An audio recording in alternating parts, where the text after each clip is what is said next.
Hello everyone, how are you? I hope you all are fine.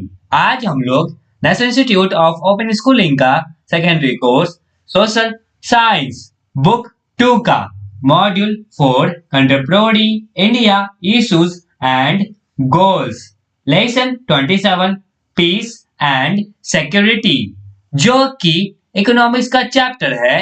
आज हम लोग इसका बचा हुआ पार्ट कवर अप करने का कोशिश करते हैं, तो चलिए शुरू करते हैं। Hello dear students, now we are going to cover up next topic which is peace and security for democracy and development. There is a mutual relationship between democracy and development and peace and security. In the absence of peace and security, democracy cannot function and development cannot take place. It is necessary to have peace for holding of elections. The democratic institutions cannot function if there is no peace. Citizens can participate in the process of decision making at different levels only when the peace prevails. Peace is still more essential for development in various areas. No development activity is possible if there is disturbance, violence or war. तो democracy और development के बीच में वही mutual relationship है जो हमारा piece और security के बीच में है। पीस और सिक्योरिटी के एब्सेंस में जो डेमोक्रेसी है वो फंक्शन नहीं कर पाएगा और डेवलपमेंट भी नहीं हो पाएगा। इसलिए ये जरूरी है कि पीस बनी रहे जिससे इलेक्शंस को किए जा सकते हैं। जो भी डेमोक्रेटिक इंस्टीट्यूशन है वो फंक्शन भी नहीं कर पाएंगे अगर वहां पर पीस नहीं होगा। जो सिटीजन्स है वो पार्टिसिपेट करते हैं डिसीजन मेकिंग के प्रोसेस पे अलग अलग लेवल पे जब वहां पे पीस होते हैं। और जो पीस है, ये जो शांति है बहुत ज्यादा इसेंशियल है हमारे डेवलपमेंट के लिए, जो हमारे अलग अलग क्षेत्र है वहां के डेवलपमेंट के लिए। और कोई भी डेवलपमेंटल एक्टिविटी नहीं होगा अगर वहां पे कंटिन्यूअस डिस्टर्बेंस बना रहे, वायलेंस होता रहे या फिर वॉर होता रहेगा। तो on the other hand, peace cannot be achieved in the absence of democracy and development. It has been observed that democracies by and large do not go for war. One can argue that regional peace is enhanced if democracy is prevalent in all the countries that constitute that region. Democracy is also better placed for eliminating conditions that generate public dissatisfaction. It is so because democratic system provides equal opportunity to all citizens to participate in the process of governance and decision making. Development also promotes peace. It is through development that nations can ensure social and economic progress for the people and improve their quality of life. This ensures that people do not suffer from a sense of deprivation, which leads them to indulge in protests and violent activities. When development activities continue in all the countries of a region, every country ensures that the peace is not disturbed. Otherwise, development will suffer. Development initiatives contribute to sustain peace, security, and stability in the countries. वहीं अगर हम लोग दूसरी तरफ देखें, जो piece है वो तब तक अचीव नहीं किया जाएगा जब तक डेमोक्रेसी ना हो और डेवलपमेंट ना हो। और ये भी ऑब्जर्व किया गया कि जो डेमोक्रेसी है वो कब तक डेमोक्रेसी चलता है, जब वहां पे कोई भी युद्ध ना हो तब डेमोक्रेसी चल सकता है। और कोई आर्ग्यू कर सकता है कि जो रीजनल पीस है वो कैसे इनहेंस करेगा जब डेमोक्रेसी जो है वो प्रिवेलेंट है कंट्रीज में और उस रीजन में।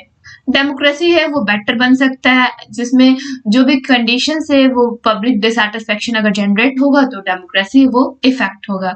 क्योंकि जो डेमोक्रेटिक सिस्टम है वो प्रोवाइड क्या करता है, इक्वल अपॉर्चुनिटी अपने जितने भी सिटीजन है उनको गवर्नेंस और डिसीजन मेकिंग के प्रोसेस में इक्वली पार्टिसिपेट करने का अपॉर्चुनिटी देता है। डेवलपमेंट क्या प्रमोट करता है, पीस को प्रमोट करता है। और ये डेवलपमेंट के द्वारा जितने भी नेशंस है वो इंश्योर करते हैं सोशल और इकोनॉमिक प्रोग्रेस को, जितने भी पीपल है उनके लिए, और उनके लाइफ की क्वालिटी को ये इम्प्रूव करता है। और ये भी इंश्योर करता है कि जो लोग हैं वो सेंस ऑफ डिप्राइवेशन से सफर ना करे, जिसकी वजह से वो प्रोटेस्ट या फिर वायलेंट एक्टिविटीज में संलग्नित हो जाए। जब लोग हैं जब डेवलपमेंट एक्टिविटीज कंटिन्यू करेंगे पूरे कंट्रीज में या फिर किसी कंट्री के क्षेत्र में, यहाँ तक कि जो कंट्री वो भी इंश्योर करते हैं पीस कि डिस्टर्ब ना हो सके पीस हमारा। अगर पीस डिस्टर्ब होगा, अगर वायलेंट होगा तो वहां पे और जो डेवलपमेंट है वो भी सफर करेगा। मीन्स डेवलपमेंट जो है वो अच्छे से नहीं हो पाएगा और जो पीस और सिक्योरिटी है उस पर खतरा होगा, जिससे जो कंट्री है वो स्टेबिलिटी की पोजीशन में नहीं रह पाएगा। Peace and security approach adopted in India. Like any other country in India, also peace and security has been one of the major concerns. You also must be reading in newspapers or getting information through radio and television about external as well as internal threats to peace and security in our country.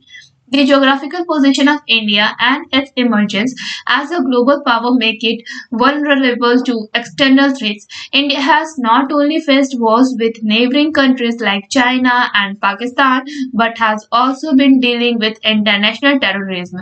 It has been experiencing internal threats from insurgency and separatist movements ever since independence. Just after 2 decades of its independence, India experienced Naxalite activities which have now assumed alarming proportion. It is in this context that the approach for ensuring peace and security began evolving quite early. In fact, during freedom movement itself, the approach has been reflected in the constitution as well. The approach, however, has been changing over the years according to the needs and requirements. जैसे कि दूसरे country में होते वैसे जो India है उसमें भी पीस एंड सिक्योरिटी है और ये एक मेजर कंसर्न है हम लोग के लिए भी।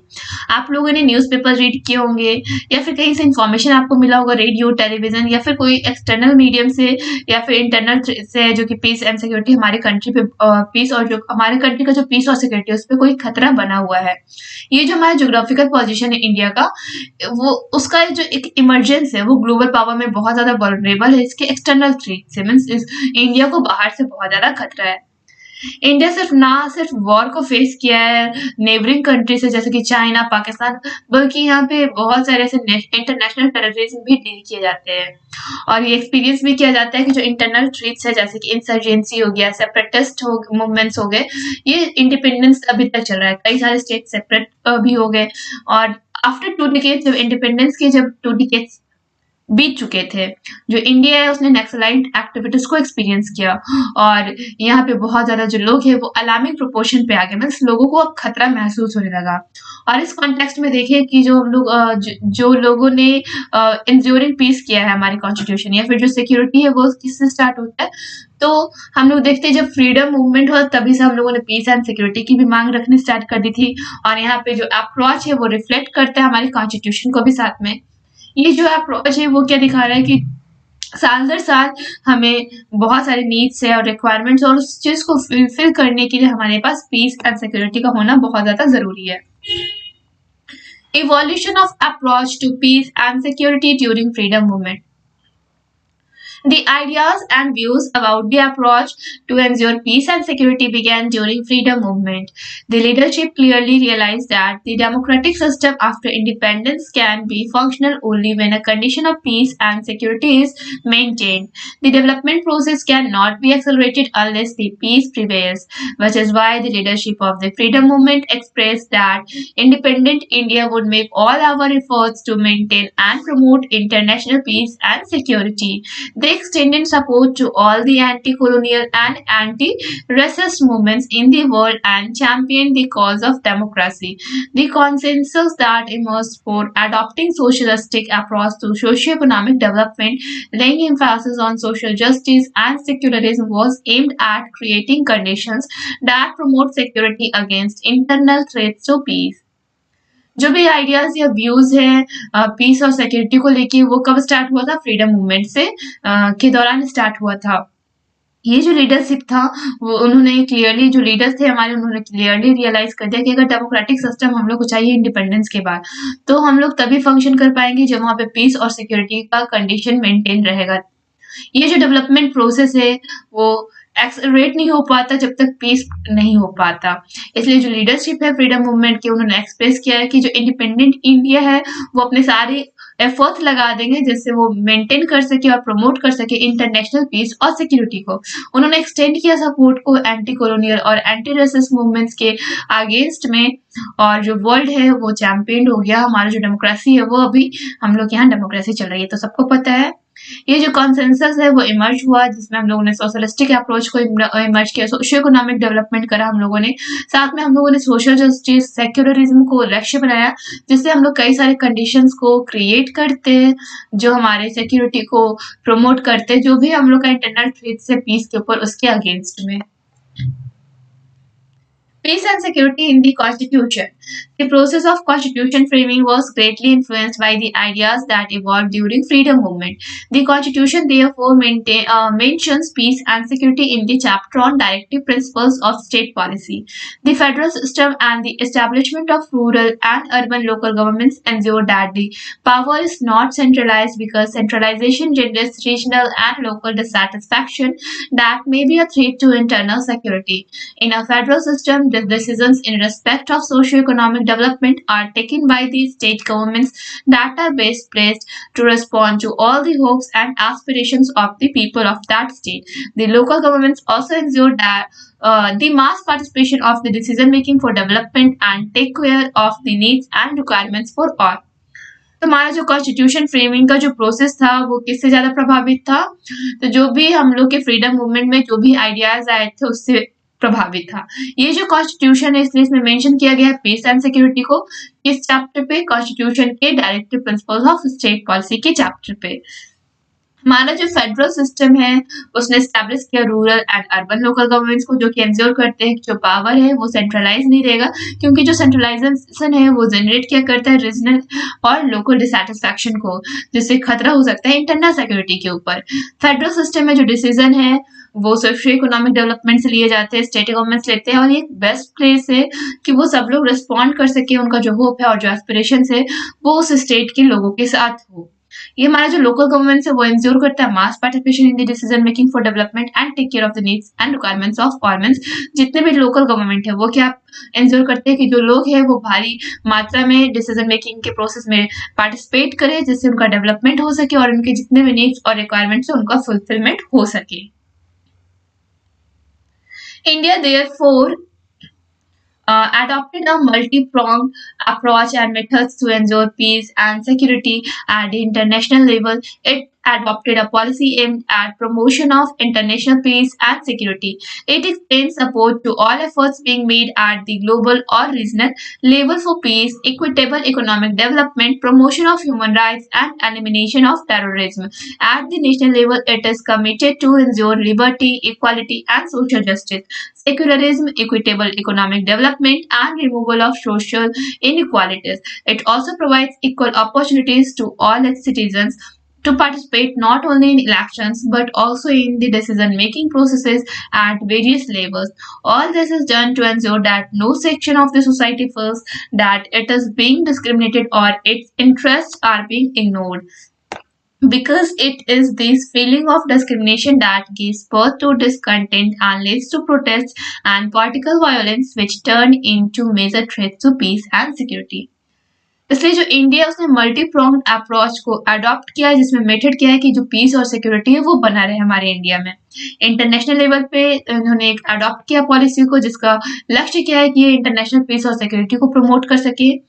इसने अपने सपोर्ट को एक्सटेंड करा कि इसमें सारे एफर्ट्स लगा दिए, जिससे हमारा ग्लोबल और जो रीजनल लेवल है पीस का और जो भी इकोनॉमिक डेवलपमेंट है वो इक्वली हो सके, और ह्यूमन राइट्स का प्रमोशन हो सके, और टेररिज्म हो उसको एलिमिनेट कर सके। इन सबको प्रमोट किया गया। नेशनल लेवल पे क्या है कि इसमें ये बताया गया है कि जो लिबर्टी है, इक्वालिटी और सोशल जस्टिस, सेक्युलरिज्म, इसमें भी इकोनॉमिक डेवलपमेंट इक्वली डिस्ट्रीब्यूट हो और जो सोशल इनइक्वालिटीज है उसका रिमूवल हो सके। हमारा जो ये है वो प्रोवाइड करता है equal opportunity to all its citizen, जितने भी नागरिक उनको इक्वल अपॉर्चुनिटी मिल सके, जो वो पार्टिसिपेट कर सके, ना सिर्फ इलेक्शन में बल्कि डिसीजन मेकिंग के प्रोसेस पे भी अलग अलग लेवल्स पे। और ये सब कब किया जाता है? तो इसमें जो भी सोसाइटी है उसमें कोई भी सेक्शंस को अलग अलग नहीं डिवाइड किया गया, और जो सोसाइटी है वो क्या फील करता है कि इसमें उनके साथ डिस्क्रिमिनेशन नहीं हो रहा है या फिर उनका जो इंटरेस्ट है उनको इग्नोर नहीं किया जा रहा है। और इन सब के कारण ये जो फीलिंग है डिस्क्रिमिनेशन का वो क्या जन्म देता है? डिसकंटेंट जन्म देता है। लोगों में असंतुष्ट हो जाती है, असंतुष्ट लोग हो जाते हैं, और जिसकी वजह से प्रोटेस्ट होता है, पॉलिटिकल वायलेंस होता है, जो कि कभी कभी बहुत ज्यादा बड़ा होके खतरा बन जाता है पीस और सिक्योरिटी के ऊपर। Now based on your understanding, try to solve in text questions 27.2. Well, chapter अभी कंप्लीट नहीं हुआ है। नेक्स्ट वीडियो में नेक्स्ट टॉपिक कवर होगा। तब तक के लिए इस चैप्टर का इंडेक्स क्वेश्चन बनाने का प्रयास करें और साथ ही साथ इस चैप्टर को पढ़ने और समझने का प्रयास करें। That's all for today. Thank you everyone.